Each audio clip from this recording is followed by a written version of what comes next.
Update sa holiday scams at illegal online selling ng mga paputok ating pag-uusapan kasama si Police Lieutenant Wallen May Arancilio, ang tagapagsalita ng Philippine National Police Anti-Cybercrime Group.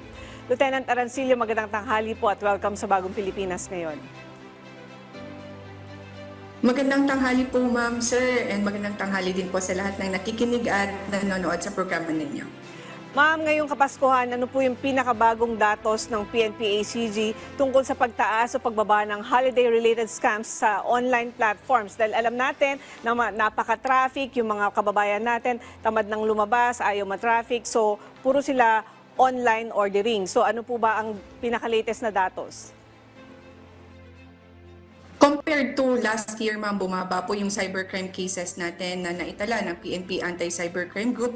Noong 2024 po, yung buong data ng cybercrime ay 14,529. And ngayon po, from January to December, 9,834 cases po yung naitala natin. Though alam naman po natin na hindi po lahat ng mga kababayan natin ay nag-report dito sa PNP Anti-Cybercrime Group gawa nung based sa ating investigation.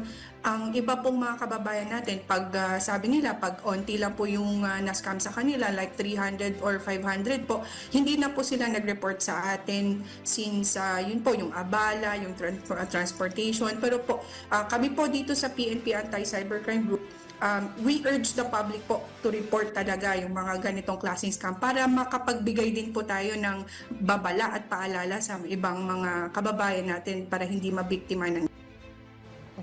Ma'am, ano po yung pinakakaraniwang modus ng mga holiday scam ngayong 2025 at paano po ba ito naiiba doon sa mga nakaraang taon?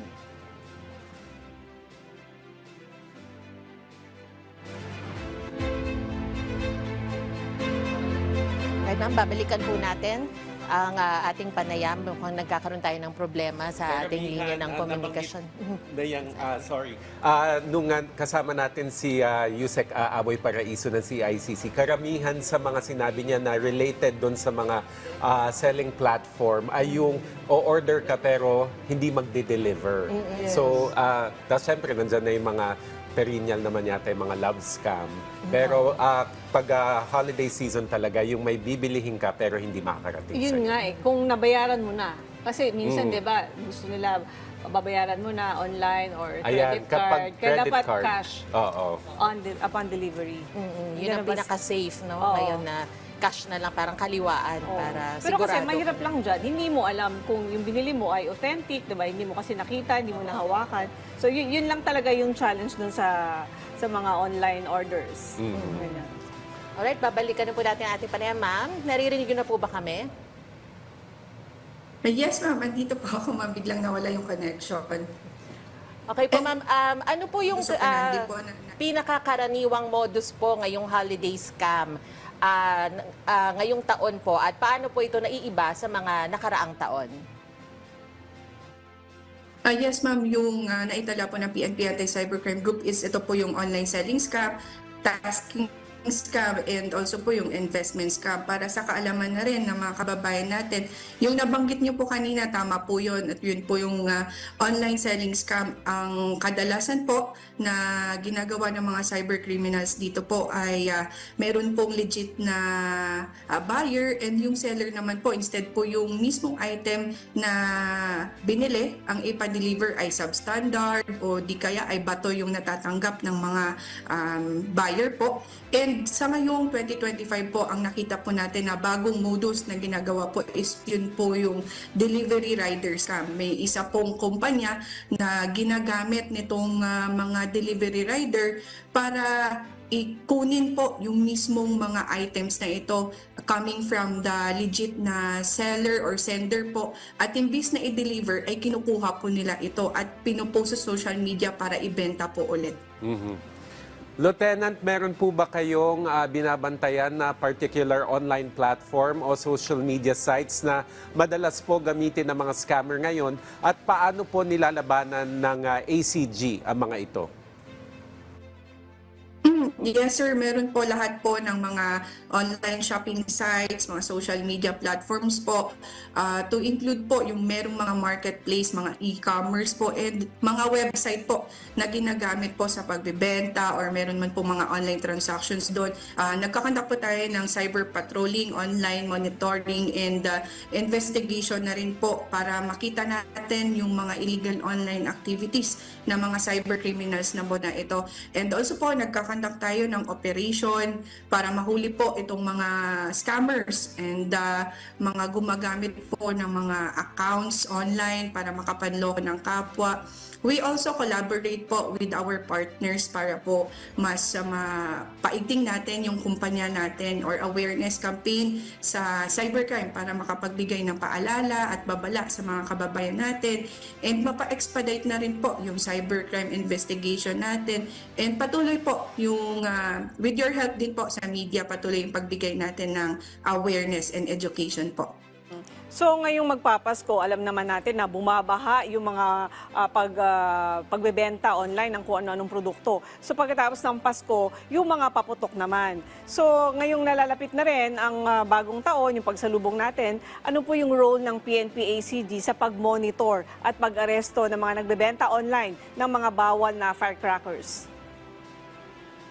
Yes ma'am, ongoing po yung ating online monitoring and cyber patrolling na rin po. Nabanggit ko po kanina dito sa mga social media platforms, mga marketplace, and most especially po doon sa mga social media pages and groups, kasi kadalasan po doon sila talaga nag-post and nag-advertise ng mga illegal na mga paputok na ito. And yun po, sa datos po ng PNP Anti-Cybercrime Group, sa ngayon po meron na po tayong 21 arrested persons po, and ito po in violation na rin po sa Firecrackers Law in relation to Section 6 of RA 10175 since or the Cybercrime Prevention Act, since po yung pagbebenta ng mga illegal na mga firecrackers na ito ay through online po or ginamitan ng information and communication technology po. When it comes naman po sa penalty, depende din po yun sa gravity of the offense and sa mismong appreciation ng court po. So, to follow up lang po dyan sa sinabi ninyo, no, Lieutenant, yung tungkol dito sa mga sinabi nyong na-aresto o nahuli na nagbebenta ng mga illegal firecrackers, ano-ano po itong mga ito? Opo, ito po yung mga illegal na mga paputok, mga King Kong po, yung mga malalaki. Kumbaga, ito yung mga firecrackers po na yung content niya ay hindi po mismo yung nasa standard na volume ng mga at pulbura po na ginagamit. And also po, nakikita din natin na talagang ang danger po nito sa mga kababayan natin ay mas malaki po or mas malakas po yung mismong epekto ng mga paputok na ito. Mabanggit ko na lang rin po, ito po yung mga paputok po ay King Kong, mga triangulo po, meron din pong mga baby rocket, and meron din pong mga dart bombs, and marami pa po talagang mga paputok po na binebenta po online. So talagang kailangan natin mag-ingat since po maaari po itong makasugat sa atin at malaki po yung danger sa mga gumagamit nito. Ma'am, kamusta naman po ang pakikipag-ugnayan ng PNP-ACG sa ibang ahensya tulad ng LGUs at DICT para mas mapabilis yung pagtukoy sa scams at illegal fireworks trade? Opo, maayos naman po ang ating pag-coordinate po sa LGUs and sa DICT po. Ang mga lower units ng PNP Anti-Cybercrime Group, ito po yung Regional Anti-Cybercrime Units and mga District Anti-Cybercrime Team dito po sa NCR po, ay patuloy po na nakikipag-ugnayan sa mga ahensya ng gobyerno po para mas ma-expedite natin po yung pag-imbestiga dito sa mga illegal online sale ng firecrackers, and also po katuwang natin sila pag meron pong mga operation, and conducted po tayo ng mga series of meetings po para mas maging maayos po yung operation na ginagawa natin. Ma'am, ano po yung mga dapat tandaan ng ating mga mamimili online para hindi sila mabiktima ng mga online scam? Opo, sa mga kababayan po natin na mahilig mag-online shopping, alalahanin po natin na marami pong scammer sa online at wala po talaga silang pinipili, kaya kailangan nating maging mapanuri. Also po, pinakauna natin gawin ay i-check natin yung legitimacy ng account, kung marami po ba silang mga followers or may mga reviews, good reviews po ba ito. I-check din natin yung mga reviews po na ito kung legit din, kasi kadalasan po yung mga accounts na ito ay may kakonsyaba din na sila mismo yung mga nagko-comment dito ng mga reviews po. And also iwasan din po natin magbigay ng advance payment or mga down payments po kung hindi natin kilala yung mga seller na ito. Mas mainam po na mag-request tayo ng cash on delivery or COD po. At kung as much as possible, kung maaari po, buksan natin muna yung parcel bago natin po tanggapin para masigurado po talaga natin na yung mga items na in-order natin ay tama po. At lastly po, wag po tayo basta-basta magbigay ng mga information natin. Ito po yung personal at financial information natin sa social media. Kasi kadalasan po yung mga identification cards natin ay ginagamit din po sa mga illegal online activities tulad ng online scam po. So ma'am, paano naman po pinapadali ng inyong grupo yung proseso ng pagre-report ng online scams ng mga biktima? May mga bagong hotline, QR code o partnership po ba na dapat malaman ng publiko? Katulad sabi ninyo, ang problema kung pagkatanggap ng parcel, dapat buksan agad. Paano kung wala yung recipient sa bahay? So mabubuksan niyo yung pagdating niya. Kaso, siyempre wala na doon yung delivery rider. So ano po ba yung dapat gawin kung alam mo na na-scam ka pala?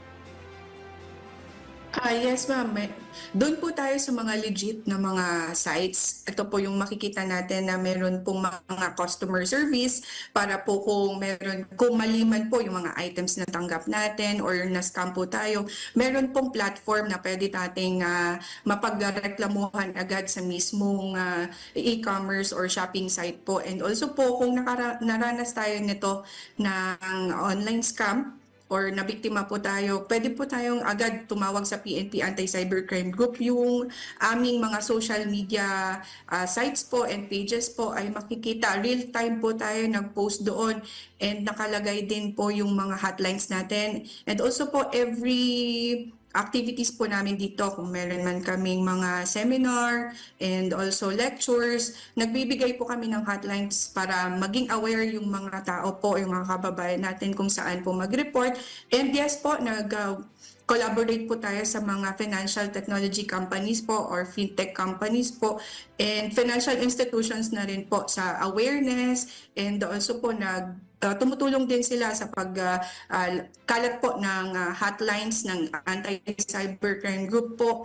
Makikita din natin sa mga social media sites nila, sa mga posters po nila, and also po sa mga LED walls po, nakikita din natin po yan. Ma'am, ano naman po ang update ng PNP-ACG tungkol sa enforcement actions laban sa mga gumagamit ng illegal devices o text blast systems na ginagamit din po sa scam operations? Yes, ma'am. Patuloy po yung ating enforcement actions dyan. PNP-ACG po ay patuloy na nagkakandak ng cyber patrolling and online monitoring sa mga social media platforms para dito po sa mga nagbebenta ng illegal devices. Ito po yung text blast machine and IMSI catcher machines po or devices po. Ito po yung International Mobile Subscriber Identity Catcher po. Para sa kaalaman na din ng mga kababayan natin, ito po yung device na ginagamit para text blast na nakaka-receive po tayo ng mga unwanted messages na tulad ng nanalo ka ng 8,000 pesos and for you to get this reward, you have to click this link. So yung mga link na po na yun po yung mga tinatawag nating clickbaits na kung saan pag click po ito, mariredirect po tayo sa mga clone na websites, and ang nangyayari po ay pwede po tayong makuhanan ng mga personal and financial information natin, username and passwords, kasi mismong mga bangko or mga e-wallet po ay kinuklone nila yung mga website na ito. Kaya napaka-delikado po yung pag-click natin ng mga suspicious links. And sa ngayon po, meron na po tayong mga 22 po na individuals na arrested po, and also na-seize natin ay 55 na devices po. Ma'am, nasa inyo po ang pagkakataon para paalalahanan po ang ating mga kababayan para hindi po sila mabiktima ng holiday scams ngayong Kapaskuhan at maprotektahan na rin ang kanilang mga sarili? Opo, sir. Una po sa lahat, sir, sa ngalan ng aming Director, Police Brigadier General Wilson C. Asweta, sir, nagpapasalamat kami po sa PTV sa pagbigay sa amin ng chance na makapagbigay ng paalala sa mga kababayan natin. And yun po, ngayong holiday season po, talamak naman po yung mga online scams. And paalala po lagi na tayo'y mag-ingat at maging mapanuri po, maging extra vigilant po tayo sa mga online transactions natin. Huwag po tayo basta-basta maniniwala sa mga too good to be true offers po at iwasan din po natin yung pag-click ng mga suspicious links po. At also, as nabanggit ko po kanina, huwag po tayo magbigay ng mga personal and financial information natin, yung mga one-time PIN, MPIN, or mga password and usernames po. At lagi pong nating tandaan, andito po yung PNP Anti-Cybercrime Group. Kung kayo man po ay nabiktima ng online scam or any cybercrimes po, dumulog lang po kayo sa amin at mag-report po para ma-actionan natin agad. Maraming salamat po.